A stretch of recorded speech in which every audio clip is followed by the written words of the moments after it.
പായസം ഇഷ്ടമില്ലാത്ത ആരും തന്നെ ഉണ്ടാവില്ല അല്ലേ? അപ്പോൾ നമുക്കിന്നൊരു പാലട പ്രഥമൻ ഉണ്ടാക്കിയാലോ? അപ്പോൾ അതിനായിട്ട് ഞാനിവിടെ എടുത്തിട്ടുള്ളത് ഡബിൾ ഹോഴ്സിൻ്റെ പാലട പായസം മിക്സാണ്. അതുപോലെ ഗുഡ് ലൈഫിൻ്റെ പാലും എടുത്തിട്ടുണ്ട്.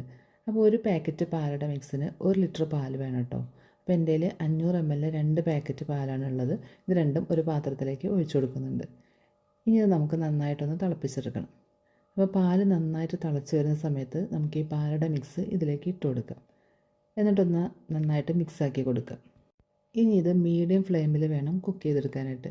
ഈ അടയൊക്കെ നന്നായിട്ട് വെന്ത് ഒന്ന് കുറുകി വരണം കേട്ടോ. ഏകദേശം ഒരു 10-15 മിനിറ്റ് നേരമൊക്കെ വേണ്ടി വരും അടയൊക്കെ നന്നായിട്ട് വെന്ത് കിട്ടാനായിട്ട്. അപ്പോൾ ഇത് ഇടയ്ക്കിടയ്ക്കൊന്ന് ഇളക്കി കൊടുത്തുകൊണ്ടേ ഇരിക്കണം കേട്ടോ, അല്ലെങ്കിൽ പാലായതുകൊണ്ട് പെട്ടെന്ന് അടുക്കി പിടിക്കും. അപ്പോൾ അങ്ങനെ നമ്മുടെ അടയൊക്കെ നന്നായിട്ട് വെന്ത് ഒന്ന് കുറുകി വന്നിട്ടുണ്ട്.